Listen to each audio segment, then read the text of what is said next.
Regardez la météo sur France 3 avec Saveur en Or, produit de la région Nord-Pas-de-Calais.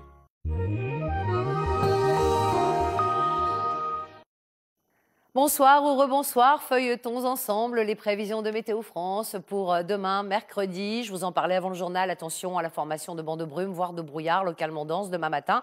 Donc prudence sur les routes. Une grisaille tenace plaquée au sol par l'anticyclone qui est encore là et qui va quand même laisser apparaître furtivement quelques rayons de soleil demain matin. Dans l'après-midi, on va positiver en se disant que ce sera une journée de mercredi sans pluie. Mais vous le voyez, eh bien, quant au soleil, il restera discret. Alors on espère quand même pouvoir l'apercevoir puisque les nuages devraient rester bien présents en majorité. Les températures au lever du jour, petite baisse des minimales comprises entre 1 et 2 dans l'intérieur, jusque 4 sur nos côtes. Quant au maximal, là aussi, une petite baisse, surtout dans les terres, car on va atteindre encore 9 degrés, notamment sur le littoral. Alors l'anticyclone qui est là commence à se décaler un peu. Donc nous avons une première onde qui va arriver dans la nuit de mercredi à jeudi, une onde faiblement pluvieuse qui va nous tenir compagnie, beaucoup de grisailles, des petites bruines. Puis pour la journée de vendredi, cette fois-ci, l'anticyclone nous abandonne. C'est une vraie perturbation avec des pluies continues. Elle balaye la région, à l'arrière, installation d'un ciel de traîne avec des averses, des rafales, une traîne qui sera toujours présente pour la journée de samedi. Demain, nous fêtons les Séverines. Bonne fête et très belle soirée.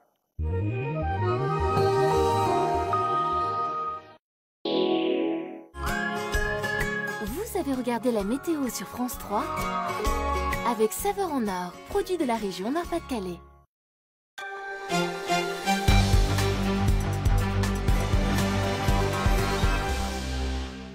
Bonsoir, bienvenue, merci de rester avec nous. C'est Le Plus ce soir.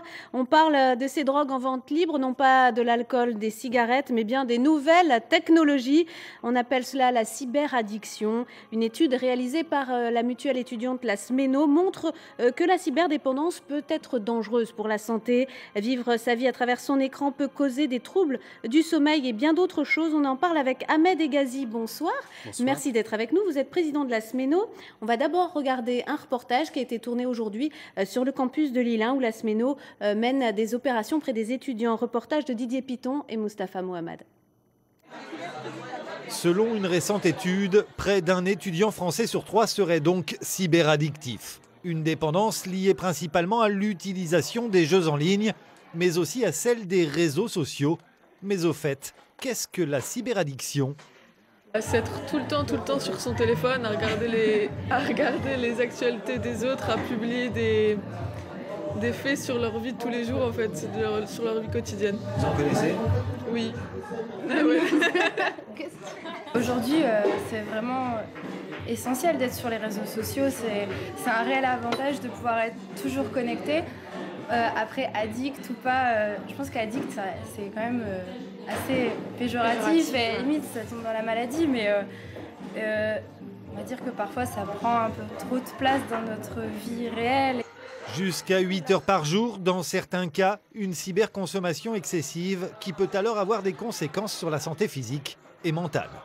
On se rend compte que dans toutes les raisons de mal-être des étudiants, les jeux en ligne, les jeux locaux et puis les réseaux sociaux sont une cause de difficultés parce que on passe beaucoup d'heures, on dort peu et on a quelquefois des tendances à rester sur place, donc pas assez d'activité physique et un peu de surpoids, voire de l'obésité.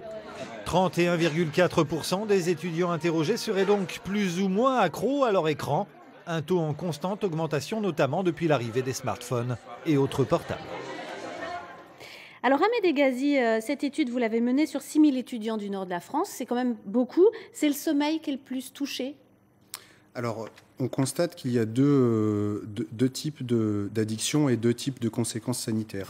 Il y a effectivement, et ça a été souligné lors du reportage, l'addiction aux réseaux sociaux et à ce qu'on va appeler les casual games, qui sont les petits jeux type Candy Crush. Voilà, des mineurs effectivement solitaires ou Candy Crush auxquels on va jouer sur les réseaux sociaux et qui ont un impact ou en tout cas un lien très fort avec la mauvaise qualité du sommeil chez les étudiants. On se réveille la nuit, on fait encore tomber des petits bonbons. Alors, on ne se réveille pas la nuit en faisant tomber des petits bonbons, mais effectivement, on a tendance peut-être à veiller plus tard ou à passer plus de temps sur le téléphone et donc à avoir une qualité de sommeil qui va être moins importante que celle qu'on aurait en se couchant, par exemple, plus reposé ou en ayant fait une activité sportive.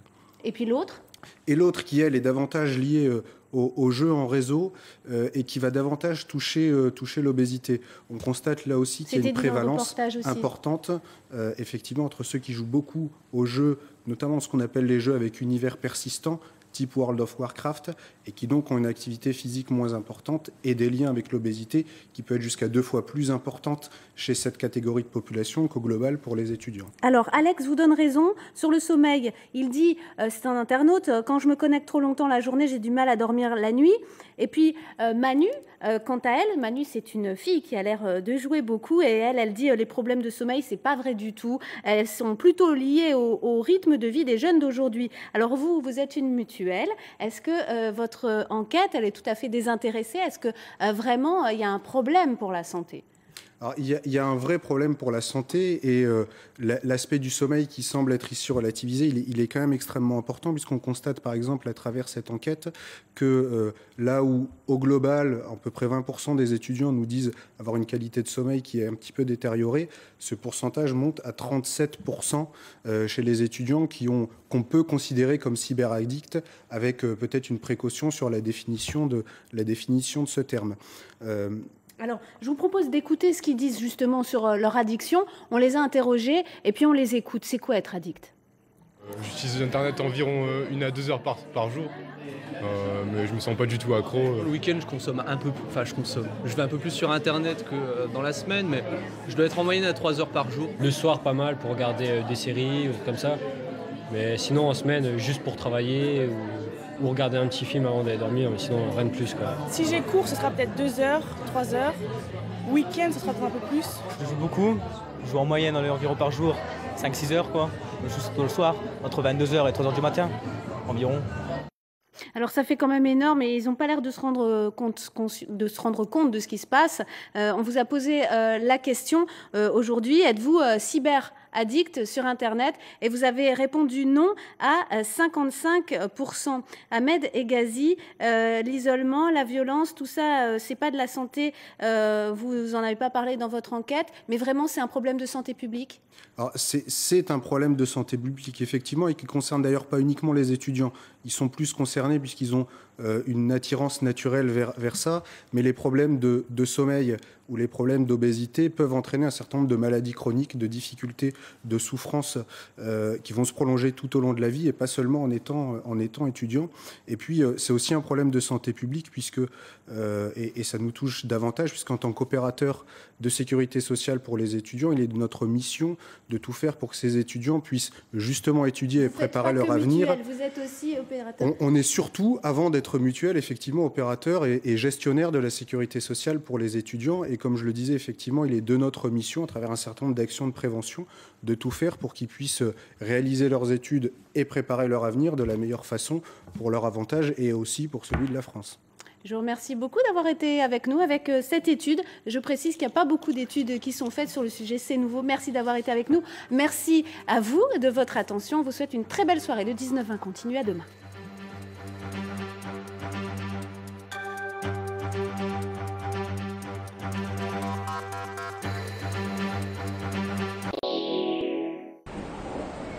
France 3 vous présente la météo avec Standing Véranda, fabricant de vérandas, pergolas et extensions d'habitation.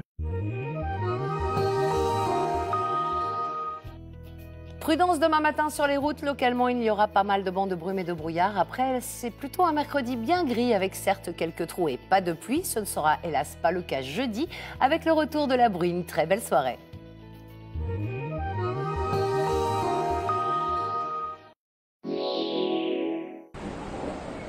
France 3 vous a présenté la météo avec Standing Véranda, fabricant de vérandas, pergolas, extensions d'habitation.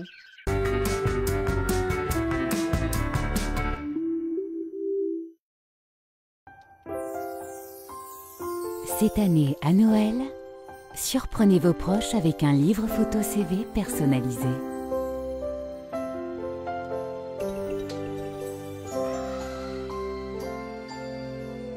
Mon livre photo CV, ma vie.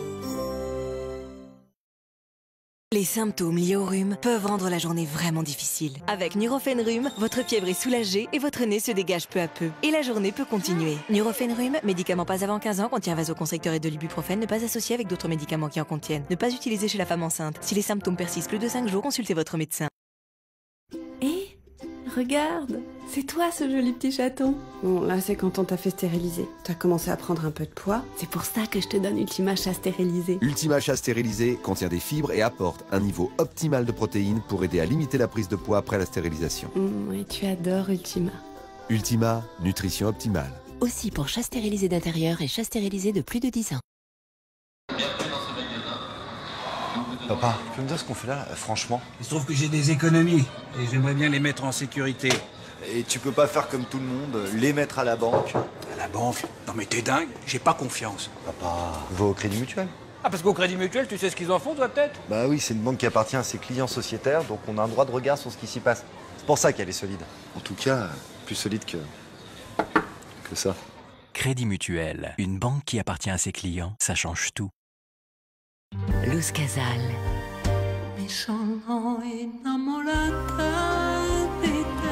Luz Casal. Découvrez son nouvel album. Les grillettines sont si faciles à tartiner, si croustillantes et si fondantes que vous aurez du mal à y résister. Grillé! J'ai pas pu résister. Les grillettines de Brioche Pasquier. Crédit Mutuel, épargner dans une banque qui appartient à ses clients, ça change tout. Pour en savoir plus, rendez-vous au Crédit Mutuel. J'arrive, maman. Ne bouge pas, je vais t'aider. Dans la famille, on a les os fragiles. Pour une part, c'est héréditaire. Et comme dit ma mère, c'est pas de chance. Mais pour le reste, ma chance à moi, c'est Câlin Plus. Câlin Plus est le premier à apporter 100% des besoins quotidiens en vitamine D. Et la vitamine D, ça aide à fixer le calcium pour des os solides. C'est moi, maman. Câlin Plus, calcium et vitamine D pour des os solides. Ma chance à moi, c'est Câlin Plus. Constipation occasionnelle? Parce qu'une alimentation équilibrée et une bonne hygiène de vie ne suffisent pas toujours, il y a Dulcolax. Efficace, discret. Le soir Dulcolax, le matin, relax. Médicament réservé à l'adulte. De la nature, Phytosonarum a puisé le meilleur pour en extraire des huiles essentielles aux propriétés purifiantes et assainissantes. Spray assainissant Phytosonarum à vaporiser tous les jours pour purifier l'air que vous respirez. Découvrez Phytosonarum en pharmacie.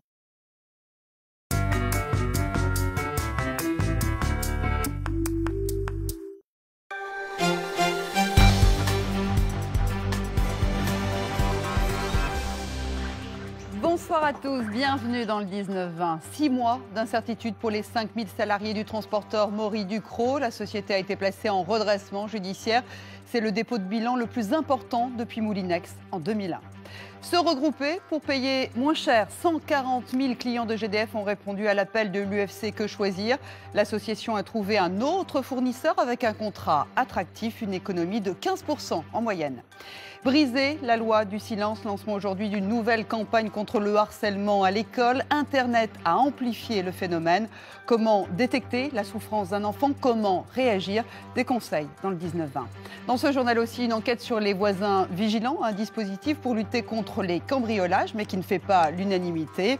À découvrir le robot Norio, une aide précieuse pour les personnes handicapées. Et puis, visite du plus grand herbier au monde. Il se trouve à Paris. Le compte à rebours est donc lancé pour les salariés du groupe Maury Ducrot. Le tribunal de commerce a placé l'entreprise en redressement judiciaire. Elle est en observation pendant 6 mois. 6 mois pour tenter de trouver un repreneur et sauver les 5000 emplois. Luc Lacroix. Cris et huées à la sortie du tribunal de commerce de Pontoise. Maury Ducrot est officiellement en redressement judiciaire. La période d'observation a été fixée à 6 mois. Et cette période va être mise à profit pour élaborer avec le soutien des pouvoirs publics une solution. L'avenir reste incertain pour les 5000 salariés du groupe qui ont manifesté toute la journée devant le tribunal et dans toute la France. Distribution de tracts près de Toulouse, manifestation au Mans ou encore opération escargot près de Périgueux. Des salariés épuisés par les restructurations successives. Il y a déjà 2 ans de ça, nous avons fait énormément d'efforts pour redresser l'entreprise qui avait déjà été rachetée. Et nous, on n'a rien vu passer, si ce n'est que du travail et toujours plus du travail. Et là, aujourd'hui, on est dans une incertitude totale. Les actionnaires actuels ont déjà fait savoir qu'ils voulaient reprendre une partie du groupe. Mais pour les syndicats, l'entreprise n'est viable que dans sa totalité. Si on prend une entreprise découpée en plusieurs morceaux, ça ne peut pas aller. Nous sommes un réseau de distribution. Il faut que ce réseau continue. Vous comprenez bien que quand on a une remise, par exemple, de colis de Paris sur Nancy, ça doit être éclaté partout. Pour éviter le démantèlement du groupe, la CFDT a commencé à travailler sur un projet alternatif de reprise, un mince espoir pour les salariés. Manifestation aujourd'hui de milliers de personnes à Paris et en province contre la réforme des retraites. Une mobilisation assez forte au moment où les députés votaient le texte en nouvelle lecture. Texte adopté par 291 voix contre 243. L'adoption définitive, elle interviendra le 18 décembre après le passage au Sénat. Alors pour s'assurer le soutien de sa majorité, le gouvernement avait annoncé en début de matinée une série de mesures en faveur des retraités les plus modestes, notamment une double revalorisation du minimum vieillesse l'année prochaine. Et puis il y aura également une aide à l'acquisition d'une complémentaire santé pour les plus de 60 ans. Payer moins cher en achetant groupé, 140 000 clients de GDF ont répondu à l'appel de l'UFC Que Choisir. L'association de consommateurs a lancé un grand mouvement collectif pour changer de fournisseur et renégocier les tarifs à la baisse. Et elle promet une économie de 15%. Jocelyn Debro, Noureddine Tahar. Voilà. Dans l'appartement de Jacques Nollet, pas moins de 9 radiateurs et tous fonctionnent au gaz. Enfin, les radiateurs, tout ce qu'il y a de classique. Hein. Chaque mois, il débourse 71 € pour se chauffer. Client depuis 40 ans chez GDF Suez, ce retraité trouve les tarifs trop élevés, mais appréhende un changement de fournisseur. Je ne me vois pas, moi, particulier, faire des recherches minutieuses d'un fournisseur éventuel, avec tous les risques que ça peut comporter d'interruption de fourniture et de choses comme ça.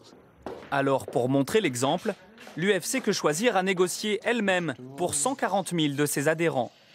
Un achat groupé via un autre fournisseur et un résultat imbattable, 15% de rabais. On a négocié les conditions générales de vente. C'est une première en Europe. D'habitude, les professionnels imposent leur contrat type aux consommateurs. Là, via l'UFC Que Choisir, ce sont les consommateurs qui ont imposé un contrat type, des conditions générales qu'on ne trouve nulle part ailleurs. Mais même un particulier peut faire de bonnes affaires à condition de comparer les offres de la concurrence. Par rapport à GDF Suez, le prix du kilowattheure peut varier de moins 12 à plus 7% selon les fournisseurs. Il suffit de faire le bon choix. Donc si on regarde une famille qui se chauffe au gaz et qui paye une facture de 1 200 € sur l'année, on peut économiser jusqu'à 120 €, ce qui n'est pas négligeable. Mais ils sont très peu à franchir le pas. Depuis l'ouverture du marché de l'énergie, seul un foyer français sur 10 a changé de fournisseur de gaz. Mauvaise nouvelle pour les automobilistes. À noter que les tarifs des autoroutes vont augmenter en moyenne de 1,14% au 1er février.